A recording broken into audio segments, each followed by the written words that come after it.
morning, everybody. Kia ora koutou, ko Lucy, tōku ingoa.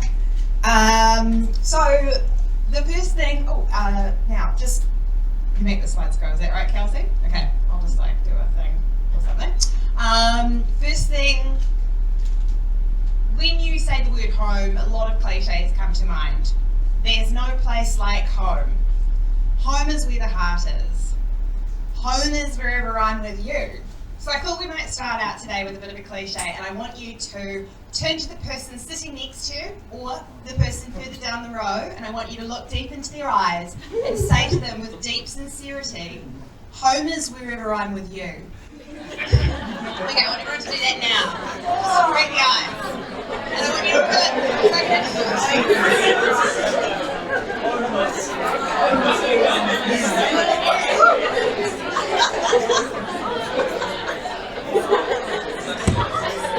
Okay. Right. We're loving it. Okay, we're going to stop now. You're all really loving this way more than I thought. Fantastic. That seems like everyone really got into that, so I'm thrilled. Congratulations, you have done something cringy today. The thing about home is it does mean something different to all of us, and when I was preparing this talk, I had a few things come up for me, and I really wanted to sort of nail down a little bit of my own definition of home. So I was lucky enough, with my Instagram, which is Lucy Revill NZ on Instagram, if you feel like following me or tagging me today, that I can talk to people very easily, which is such a privilege after 5 years of running my blog, The Residents. So I threw the question out there and asked people, what does home mean to you? And I got some really interesting responses, and I can see some people in the audience today as well who have come who are followers from, they're not followers, they're like friends from being online. And I sort of synthesized all these thoughts and my own thoughts about home and came up with my own definition. So, home is the warm embrace of creativity we express through discovering ourselves. Home changes as we do, but shelters us from the storm. And that was kind of something I felt that home meant to me, because home for me has felt always as though it is about being safe, and I feel always safest in a creative space or in expressing things creatively. And a lot of other people I spoke to also had their own definitions of home. My friend Alice Bryan described home as being where her mum is. That's the feeling you get, the feeling of mum. Another friend, they said that home is complex for them because they are currently living in the UK and they can't get home. But also home is something that can be lost over time. If you've lived in a place and then you leave there, and then that place grows and continues to change, and you never get back to what it was like when you were there for that time. Even though you may go to the same places, you see them over time change. And another former CreativeMornings speaker, Richie Hardcore, said home for him is complicated because where he grew up in West Auckland, there was a lot of domestic violence, there was a lot of alcohol. So driving into West Auckland makes him feel really triggered these days. But he can walk into any Muay Thai gym in the world and feel immediately at home, like he has a community. So, in preparing for this talk, I realised that I have, for 30 of my 31 years, lived in a 3-kilometre radius within Wellington, which was really depressing, especially when Dallas pointed out I've been doing this blog for 10 years, basically, from start to finish, if you really want to put it together. But I've learned an enormous amount about home through my blog, The Residents. So I got to interview a lot of people during the time that I was actively running this blog, which ended about 6 months ago, I'd say.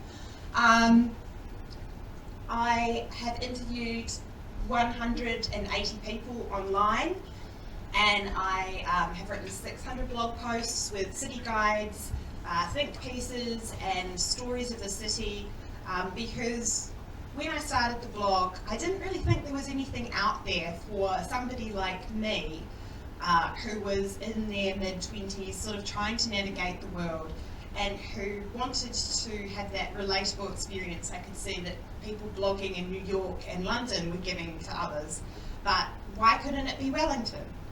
It just felt like Wellington was a city where there were so many interesting things going on and so many people who had come to Wellington and decided to call it their home, even if they weren't from here, and that needed a place for those spaces, somewhere that was safe for them. I didn't know at all what I was doing, and it took time to evolve from the very beginning. So for me, my first home where this story really begins is in Hawker Street. So picture this, I'm 22, I've just broken up with my boyfriend of 3 years, I'm in my final year of university, waitressing nights at Hummingbird, and I've just discovered boys for the first time as well, so that's, interesting. And yeah, I'm living with these two DJs, and having this experience of really kind of starting to get to know myself, and I decide that because I'm seeing all these friends of mine go overseas and they're writing travel blogs and I'm not going anywhere, I'm staying home, is this microphone picking up my voice properly? Yeah. I decide to write the anti-travel blog. So the anti-travel blog is The Residence, and the name came to me because I looked up on Wikipedia Wellington, and the first line was Wellington is a city of 250,000 residents. So therefore it became The Residence. This was around the time of Humans of New York taking off in a big way on Facebook, and I was influenced by that, but even more so by this American photographer who works with Vogue and other wonderful publications called Todd Selby, and he had a book called The Selby is in Your Place. Todd Selby continued to be an inspiration right through to the publishing of my own book, and when I had to instruct my designer, I literally just took photos of his books. Selby is in Your Place, The Fashionable Selby and The Edible Selby, and said, do this. It really helps to have some sort of North Star. Anyway, so I set up the blog on Blogger, and I suspect there's a few of you out there in the audience who yourselves have set up blogs in the past that then went to the abandoned blog heap where all blog dreams go to die. I ended up there too, because my blog, I didn't have a framework, I didn't have a clear idea of what I wanted it to do, and I was very self-conscious as well. So with no schedule and no real direction, the blog languished for several years.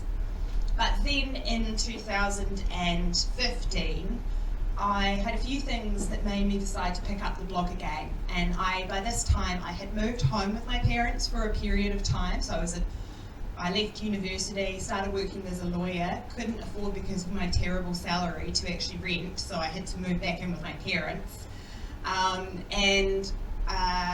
Then some friends had a room come up and I went and moved in with them on Dormant Street. So it was during that time I picked up the blog again, and this time I had a different outlook. I had this clear framework that I had, which would be that I would ask people why they do what they do in Wellington and why they call it home.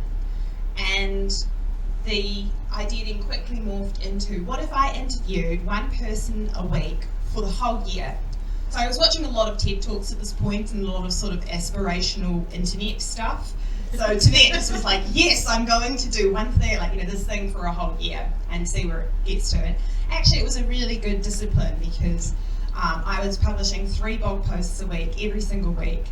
And I produced a lot of content in 2016 and then also in 2017. So the blog grew out of that. I always knew my first passion was writing and not social media, but along the way Instagram has kind of cannibalized blogs. So that's been an interesting thing to work through, is the expectations of people as Instagram became bigger.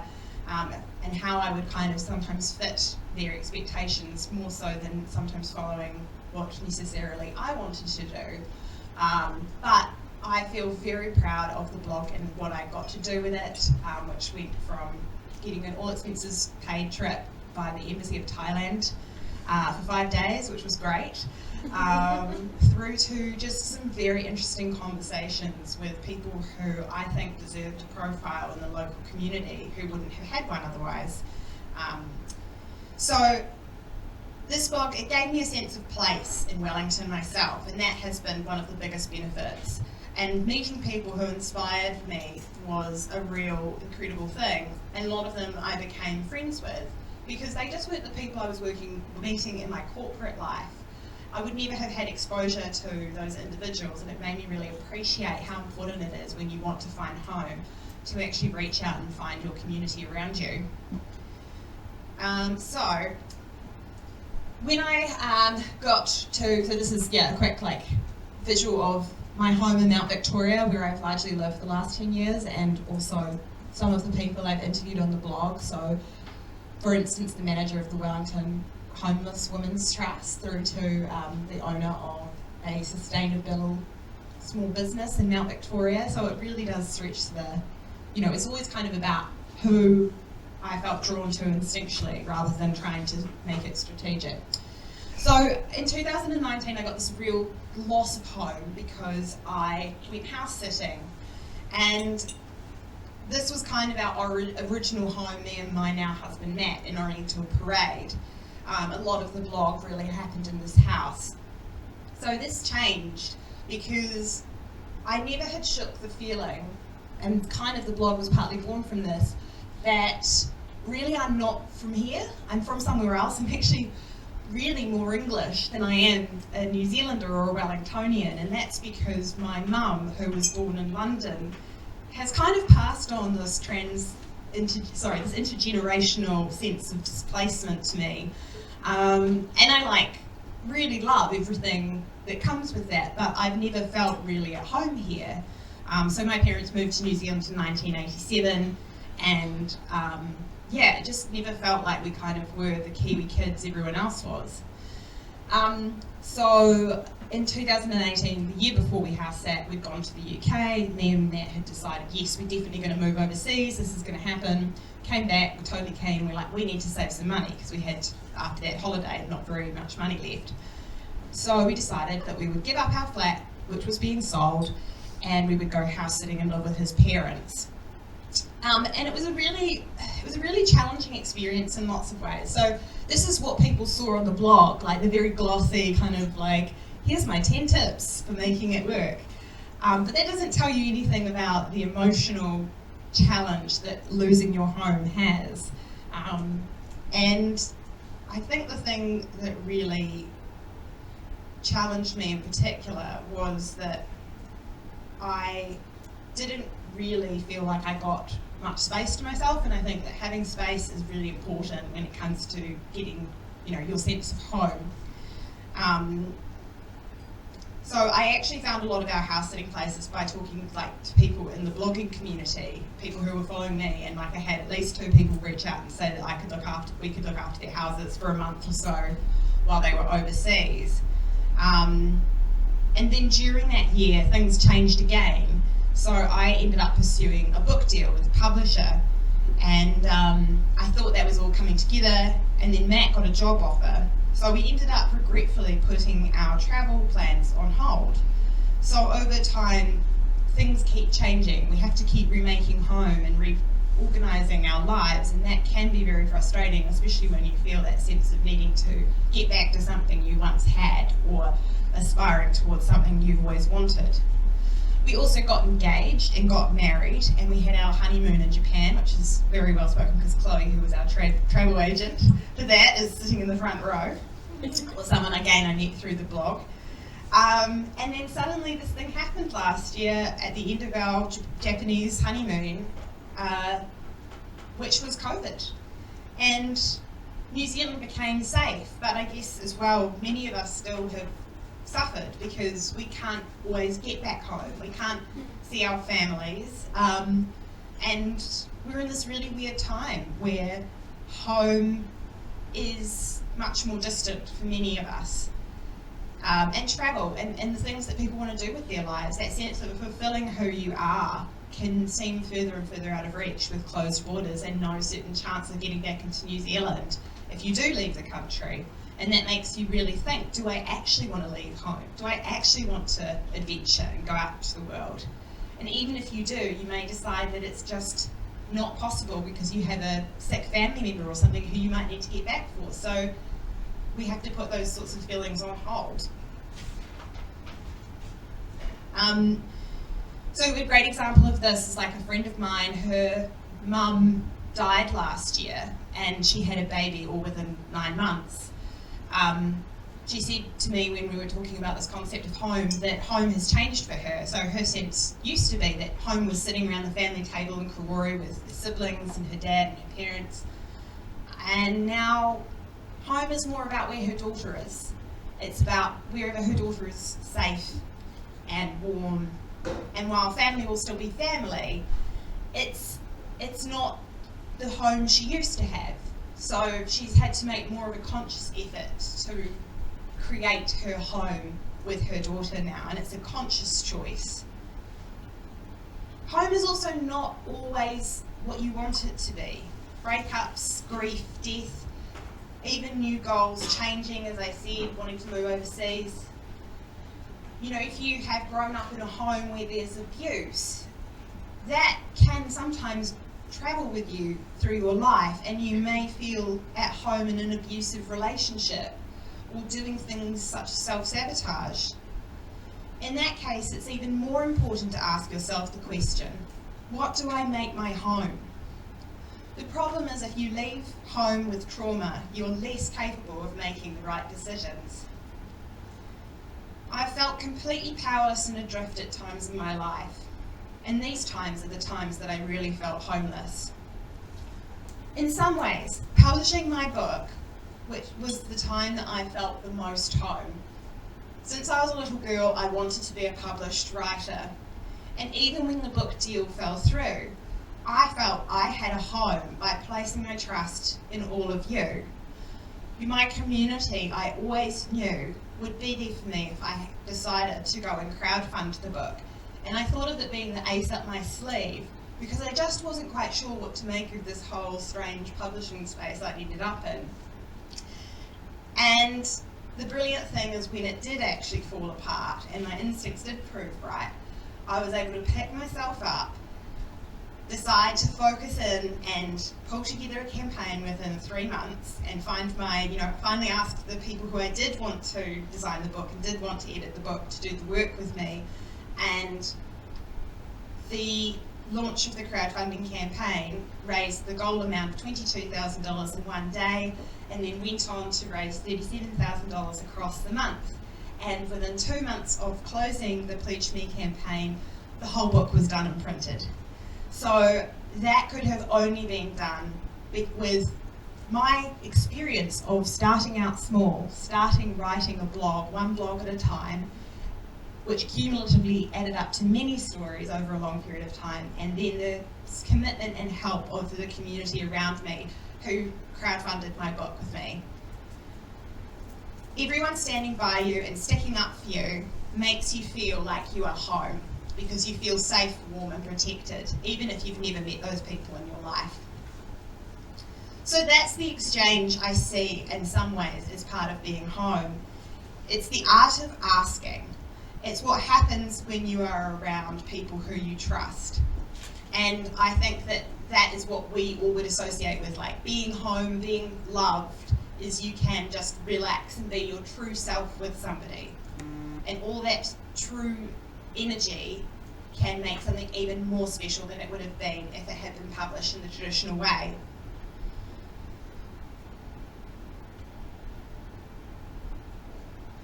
So now I feel like I've had to take another leap of faith, one that's been quite different from taking the leap of faith of the book.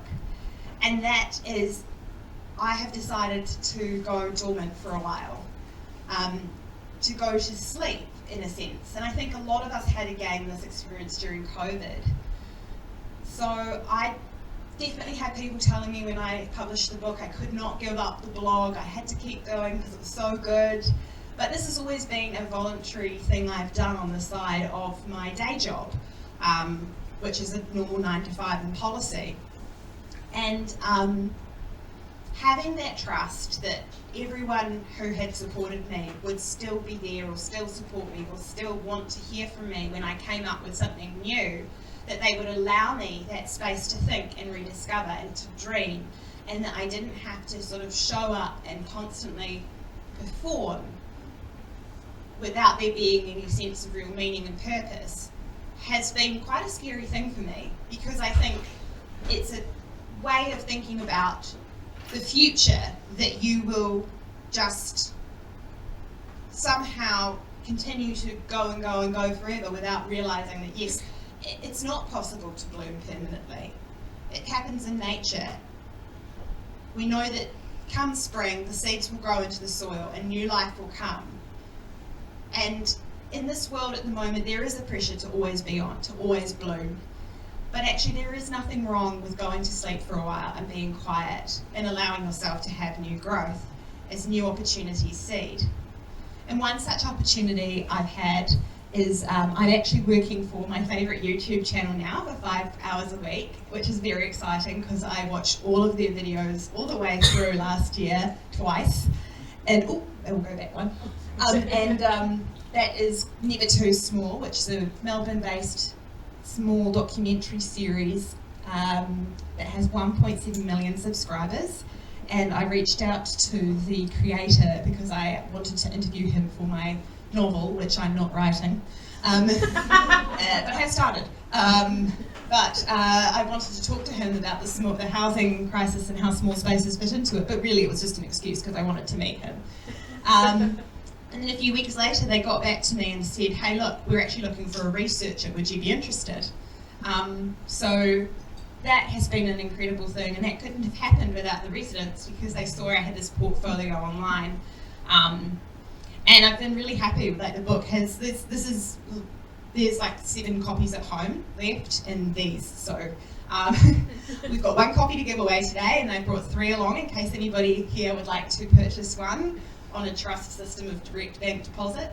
It totally works as well. We did it at Featherston Booktown and everyone paid. It was incredible. Without that space, without allowing myself to have a bit of a chance to breathe and trusting that everybody who I've met along the way will continue to support things as they evolve and change, I don't think I could feel truly at home in what I've done. So for me, what is home? Books, writing, people, stories. These will always be the home to which I return again and again. And where I end up in life, I still don't know. But I think that what's brilliant is if you have people who you always feel that you can trust and return back to, who will be there for you, who really are your tribe, you don't have to have all the answers right now. You don't have to have a roadmap, but you can follow the breadcrumbs, and the breadcrumbs will always lead you home.